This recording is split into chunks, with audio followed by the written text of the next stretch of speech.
আসসালামু আলাইকুম। Hello viewers, Ismail land 23 YouTube চ্যানেলের পক্ষ থেকে শুভেচ্ছা জানাচ্ছি।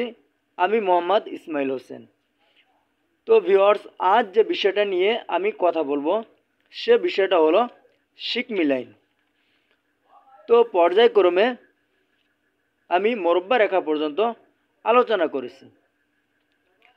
তো আজ এই ভিডিওর মাধ্যমে জানবো যে সিকমি লাইন কাকে বলে, সেটা কিভাবে নেওয়া হয় এবং কেন নেওয়া হয়। বিস্তারিত আলোচনা আমি এই ভিডিওর মাধ্যমে করব। তো প্রথমে যে বিষয়টা আমরা জানব সেটা হলো সিকমি লাইন কাকে বলে। তো কেস্তরা জরিপে প্রতিটা মোরব্বার জমি নিখুঁতভাবে নকশায় ওঠানোর জন্য মোরব্বার বেশিরভাগ প্লটগুলো লম্বালম্বি আইলের মোটামুটি সমান্তরাল করে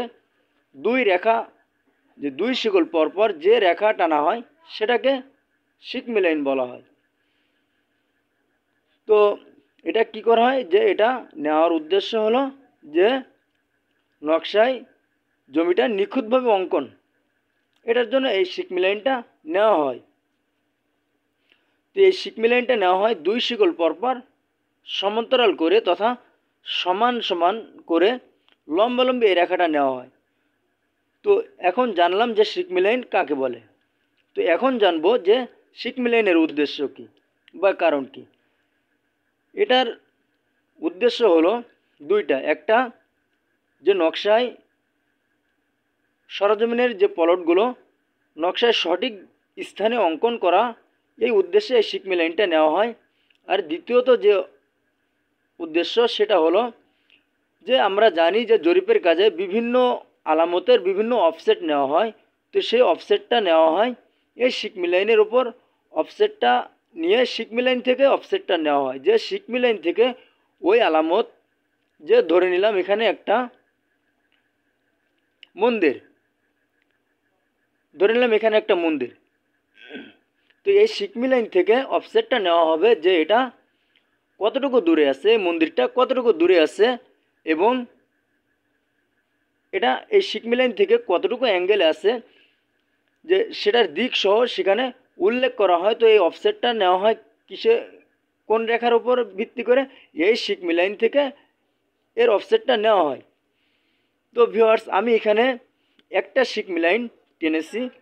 তো পর্যায়ক্রমে একটা মৌজায় যে মোরব্বাগুলো থাকবে সেই মোরব্বাগুলোকে লম্বালম্বি, এটা সবসময় মাথায় রাখা লাগবে যে লম্বালম্বি দুই শিকল পরপর, যে ধরে নিলাম যে আমার স্কেলে ধরে নিলাম যে 1 সিএম 1 শিকল। তো আমি এখানে 2 সিএম বরাবর নিয়ে নিলাম তথা 2 শিকল। তো এখান থেকে আমি 2 শিকল নিব, এখান থেকে 2 শিকল নিলে এখানে কী হলো, একটা সমান্তরাল হলো। তো এই সমান্তরালভাবে লম্বালম্বি যে রেখাটা টানা হয়, এই রেখাকে বলা হয় সিকমি লাইন। তো ভিউয়ার্স, আশা করি এই সিকমি লাইন এই বিষয় আপনাদের বুঝতে আর বাকি নাই।